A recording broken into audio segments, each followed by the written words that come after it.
Johns Hopkins Science Review, presented by the Johns Hopkins University and WAAM in Baltimore.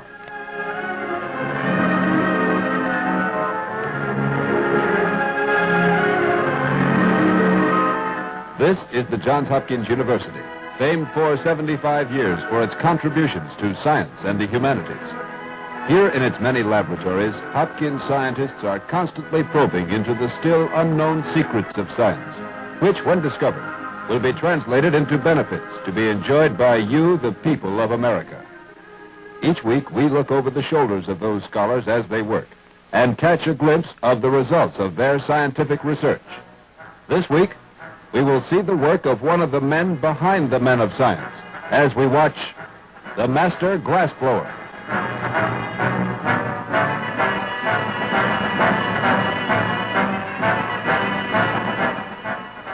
To tell you more about this week's program, here is Lynn Poole of the Johns Hopkins University. Greetings, ladies and gentlemen, and welcome to another Johns Hopkins Science Review. Now, this week, we want to tell you about a very important man in science. Yet, this man is not a scientist. He holds no academic degrees. He's very rarely mentioned in scientific journals, those scholarly publications of scientists. Nevertheless, he's a very important man. He stands behind the scientist. He works with him. He's a very important cog in the scientific wheel, in the wheel that turns out for you and for me so many times, year after year, important benefits to our very lives. Well, now, who is this man? This man is the glassblower, a master craftsman whose skill is one of the most delicate in any field in the entire world. He's a very important man, but you have probably thought of the glassblower as the man at the county fair or at the circus. You've probably seen him there. And perhaps you've brought home something like this. A little figure of a duck, or perhaps it's been of a reindeer, or perhaps it has been a glass object of some sort for your mantelpiece. Well, this is the sort of thing that you associate with the glassblower, and if you do, you will recognize the glassblower and his hawker that are at work right now. Yes, sir, ladies and gentlemen, step right up. Step right up and see these beautiful, these gorgeous little glass figurines. Yes, sir, step right up here and get some of these finely wrought decorations for your mantelpiece. Now, take your pick of the bargain of the century. These fabulous creations of the master glassblower at a price any and all can afford. Now, go away, son, you're too young, and besides, you're bothered. Now, how about you, Bud? Step right up here. Just step on up and take a look at these marvelous creations of the master glassblower. The creations, the marvelous creation of the master glassblower's art.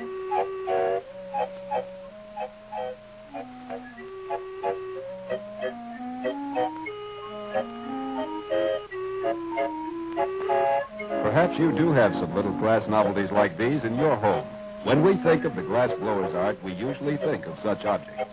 But at the peak of his profession, the glassblower labors in a laboratory at one of the large universities, producing intricate scientific equipment. Scientific apparatus made entirely of glass and exact to the thousandth of an inch.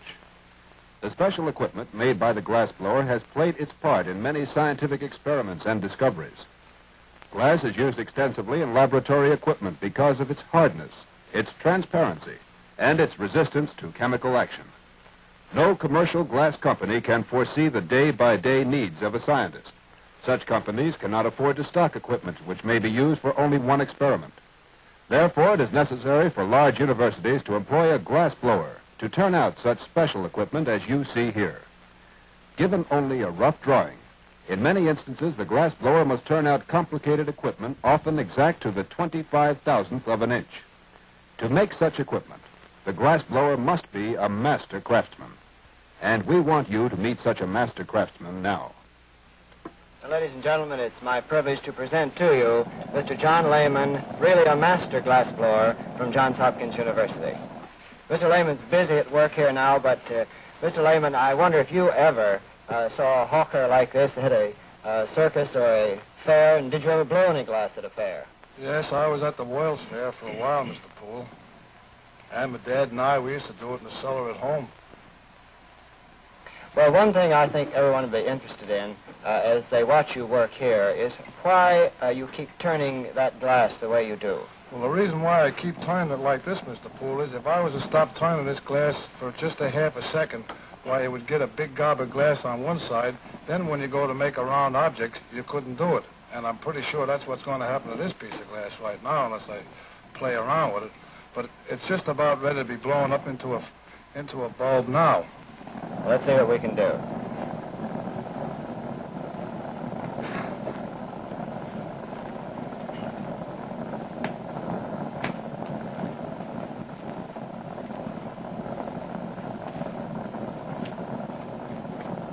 Well, I think you did pretty well with that one.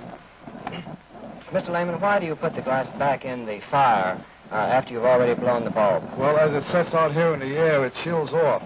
Therefore, it creates a strain in the glass. So you generally put it back in the fire to sort of anneal it and bring it down to a low temperature. Well, let me suggest something here, Mr. Lehman. When we came on the air, our friends were watching you blow that bulb, but as everyone could see, you already had started that bulb, hadn't you? That's right, yes. Well, try this piece of glass. This one that is absolutely straight with no bulb blown on its surface. Let's watch you from the very beginning as you blow the bulb.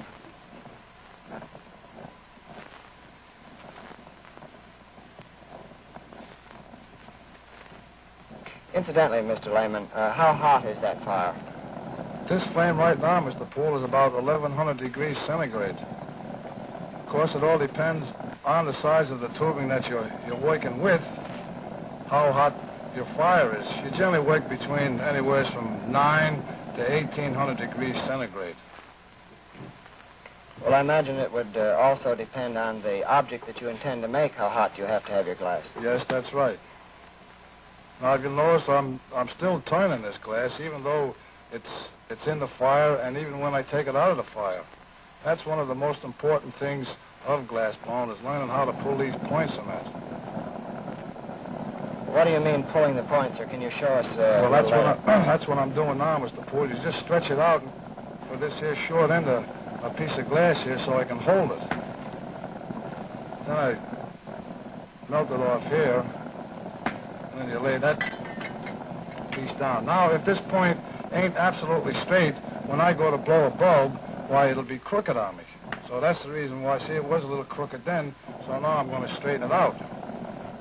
Well, and that's really one of the first and most important things to learn in the art of glass blowing. Yes, that's right. Now everything is all set to blow one of these bulbs. And you can also use one of these bulbs to offer 4 or 5 different things at a time. You can use it for a Hickman oil pump, or you can use it for a boiling flask. You can use it for a trap that goes onto an oil pump. Oh, there's a number of things that they use these for. And when you melt the glass, you sort of push it together a little bit in order to weight it up a little bit. Of course, this bulb can't be too thin. Of course, if it were too thin when you tried to blow the bulb, then it would probably break on you. Yes, sir.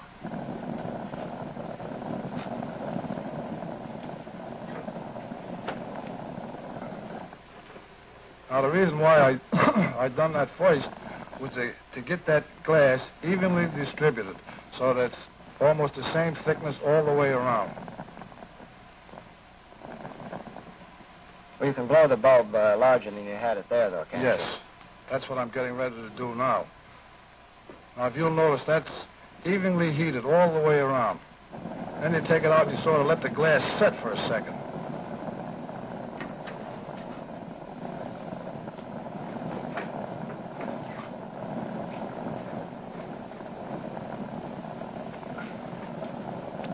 Then you put it back in the fire to anneal it. Yes, sir.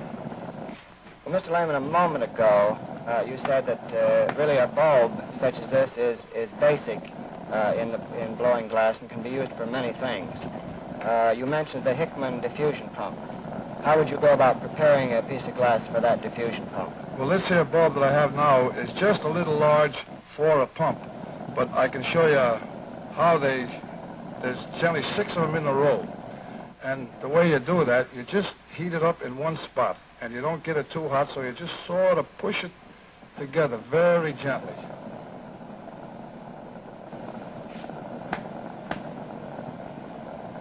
And all the while, you just keep turning and turning and turning. Boy, I can see my father now. Boy, did he used to holler at me. Turn the thing, turn it. So then you just reverse it and you do the same procedure on the other side. Incidentally speaking of your father, you're the third or is it the fourth generation of glassblower? I'm the third one. My dad, he taught it to me, and his father showed it to him before him. Well, how about your boy? Oh, I got a little youngster that's 7 years old, and I think he's going to be interested in it also. I generally take him down on the school on a Saturday morning and let him play around with it, because he's just about at the right age when a boy should start to learn it if he's going to make it a career. Of course, glass blowing, that is hand glass blowing, that's getting to be a dying art. They make everything almost by machine now, and they can't get any glass blowers. Well, let's take a look at this. When you finish this ball for the diffusion pump, it looks something like a rubber tire, doesn't it? That's right, yes, sir. Punched in on both sides.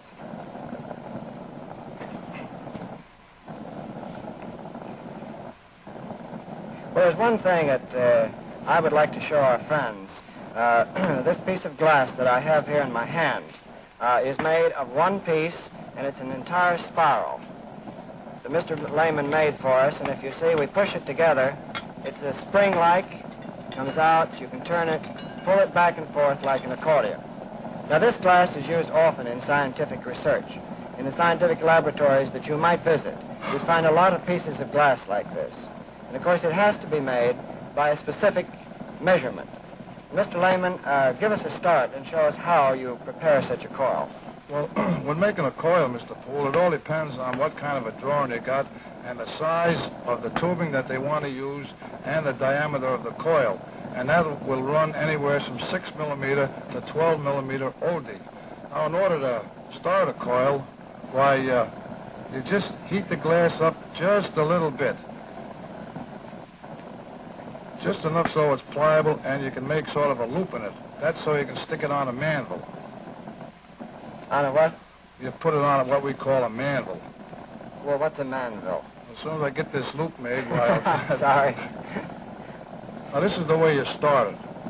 Now, that is round, or it's supposed to be round. Now, if I had a manville and say they wanted a coil 1 inch in diameter, I would take this piece of glass, slip it over the manville, and hold both manville and glass in my left hand. Then I would start it here and just get that glass just warm enough so it will wrap itself around the manville. Now, you dasn't get it too hot or it'll get out of shape on you. So then you just start turning the manville in that manner. Of course, on the manville, why, you have either a chalk line or a pencil mark that you follow so you get the right dimensions between each coil. Well, as you're turning there and making another loop, let me ask you something. You make the large coils, probably 1 or 2, I think I saw one almost a foot wide.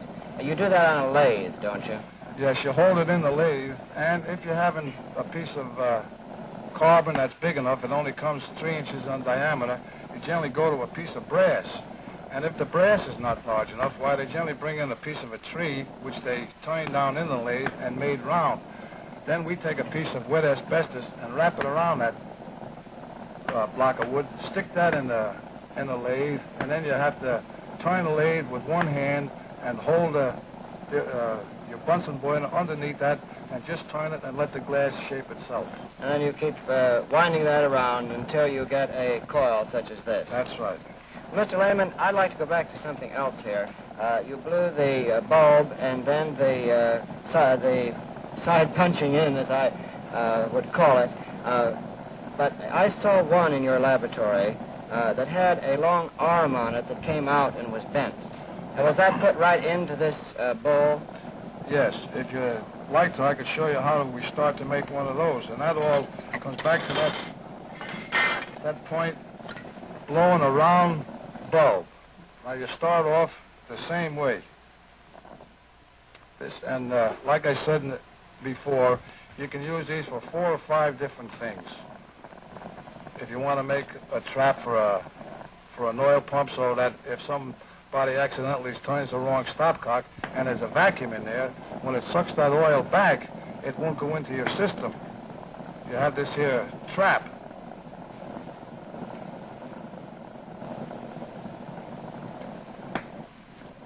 Now, that's pulling your point again, isn't it? Yes, sir. Now, you'll always see me knock the edge of that sharp piece of glass off there. That's so if you lay it down on a bench and you accidentally move your hand over, that point will stick into your fingers or your hand, which happens quite awful if you're not thinking of what you're doing. It's a good precautionary measure you'd better take.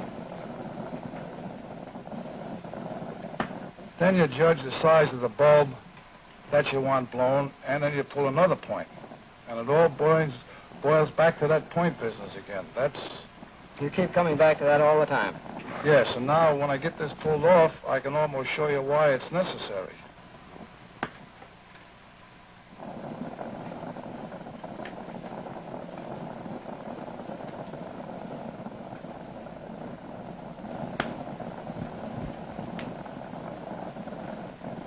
From where I'm standing, that looks pretty true and straight.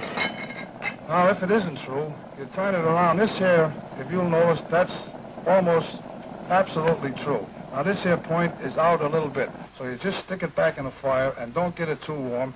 And as you keep turning it, you can almost tell when that's straight.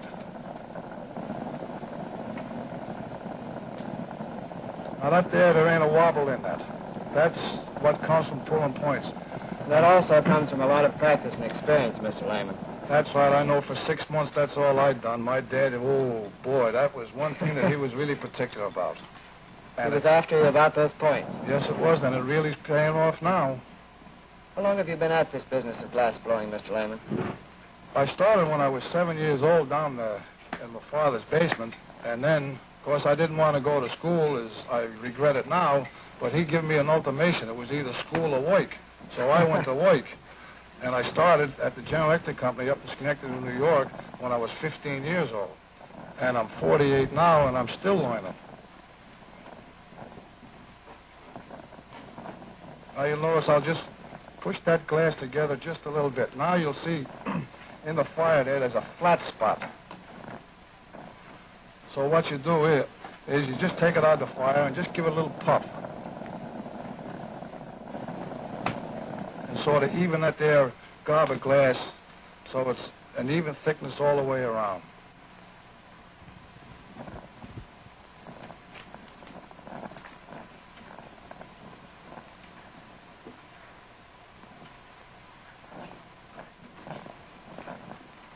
Now we're just about ready to go.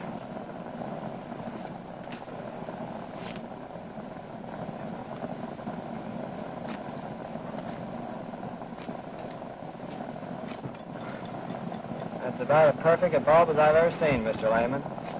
Now, in order to put a sidearm on there, you just heat up one spot of this bulb. And you gently put it about there. And you blow that hole out, and you close this end up. Then you have your other piece of glass, which is all ready, and you just knock that little fuzz off there, and you take this here, this is what we're going to call a sidearm now. You take them and you just sort of stick it on there just lightly.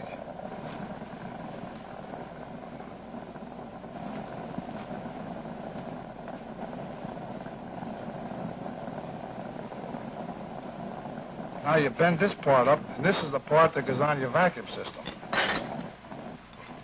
You heat maybe a half inch or so of this here glass, and you don't get it too hot. Then you just give it a little flip, give it a little puff, and then set it down. There you have a sidearm that I judge could be used in the chemistry laboratory for many types of experiments. Yes, sir. Well, Mr. Lehman, everything seems to start with the bulb here, and so does the condenser that you wanted to blow, so we could demonstrate another part of the work that you're doing. Well, I have one here, started here, Mr. Poole, and there's a piece of apparatus that you're going to see later on. I can finish this here one up. These here bulbs that I'm blowing now, they generally have, maybe 10 to 12 inside of a tube, which we call a water jacket. This here, the water circulates around these here bulbs and keeps them cool at all times. These bulbs have to be blown a certain size, certain thickness, and therefore you always start out with one that you think is pretty near right, and you go accordingly. And it always comes back to that turning business. You've got to just keep turning and turning. Well, turning and pulling points and being able to blow these bulbs seem to be the three most important things about glass blowing. That's the basic things, Mr. Poole, yes, sir. Well, of course, when you blow these bulbs, you don't decide what size they're going to be. Doesn't the scientist tell you? Yes, sir. He brings in a drawing of what he wants made, and then from there, then it's up to me. Sometimes you have to make maybe 3 or 4 changes in this piece of apparatus.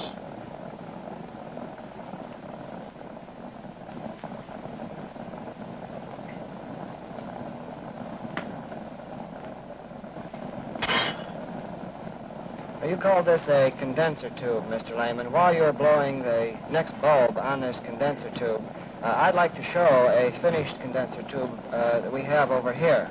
Yes, I'll just keep on finishing. As you said, the condenser tube filled with the various bulbs is placed inside a straight tube. And here you see the little tiny bulbs that Mr. Lehman has already blown are placed inside a straight tube so that the chemical action that the scientist wants can take place. We'll come back to this in a moment and show you a little more about this condenser tube and tell you what it is. But in the meantime, let's see how Mr. Lehman's getting along with the condenser bulbs.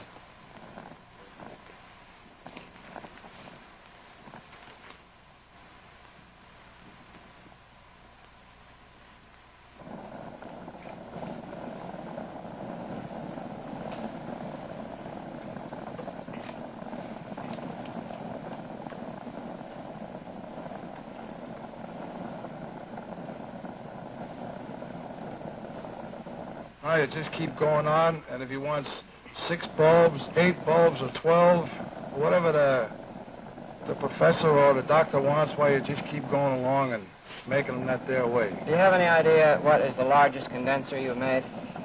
The largest one that I ever made, Mr. Poole, out of glass, was the outside jacket was 110 millimeter, which is a little over 4 inches. Well, while you're doing that, you spoke a moment ago about the fact that the scientist, the professor, gives you a drawing. And I have a drawing here that I'd like to show. This is the drawing that was given to Mr. Lehman by one of the professors at Johns Hopkins University, just a very rough sketch to show what he wanted in a piece of apparatus to be used in his laboratory. This is a basic design for this Othmer apparatus that you see here.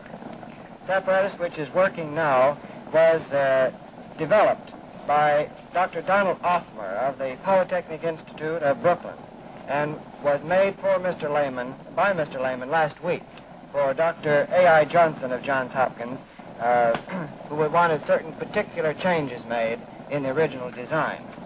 The Othmer that you see boiling away here is used to determine the relationship between a boiling liquid mixture and the vapor that's given off by this liquid. As a matter of fact, this piece of apparatus that you see here is an apparatus that is a pilot model. This pilot model has been designed so that it can fit to be erected 10 to 15 feet in diameter and 50 feet high. So you see, Mr. Lehman has had a really important part in a piece of scientific research that is just beginning and will go on for some time. Mr. Lehman, we're back to a small tube here, I see, and I think I recognize what you're ready to do. Well, this here is snow, what we generally use on our Christmas tree, Mr. Poole. Although it's rather expensive to buy, it costs about $75 a pound, and in order to get a pound of this, it would take a sugar barrel, wouldn't be able to hold it. So I'll try to make one for you.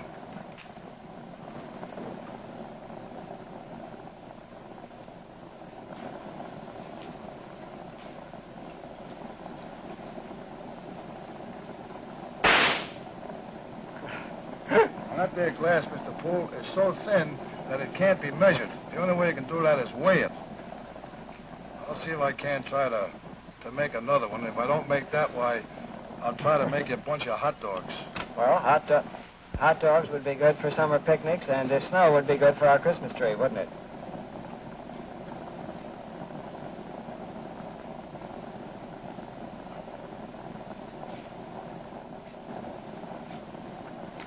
Yeah, there's a nice bunch of hot dogs here. Well, let's go back to that snow again. I'd like to see you blow that once more.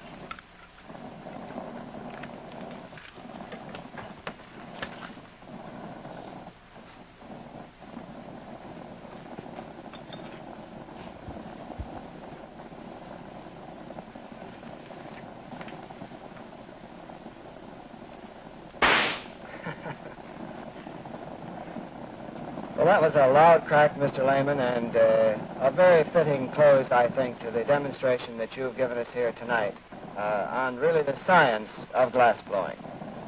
And I think most of you people will agree with me that although Mr. Lehman has provided us with a great deal of entertainment, you can see for yourselves that although he is not a scientist, claims not to be a scientist, he takes a very important part in all of the scientific research that goes on at Johns Hopkins University, by using his skill to provide this research scientist with all of the apparatus that he needs for his research. And we hope that you'll be with us next week, when we present another demonstration of today's science, when we present the magic eye. As long ago as 1888, it was discovered that a ray of light falling upon a metal surface gives off negative charges of electricity known as electrons. This discovery led to the invention of the photoelectric cell, or magic eye. The power of the magic eye has been used for many purposes. It has been used to regulate industrial equipment, to control the lenses of cameras in speeding reconnaissance planes, as an automatic opener for swinging doors, and for many other uses. Next week, we will demonstrate many of the uses of the photoelectric cell when we bring you the magic eye.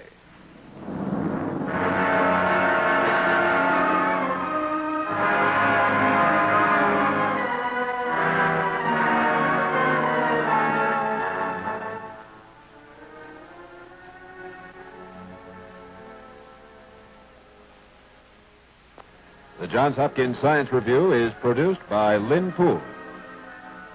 Directed by Paul Kane. The associate producer is Robert Fenwick.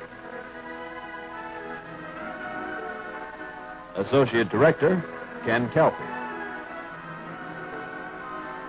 Art direction by Barry Mansfield. Your narrator has been Joel Chaseman.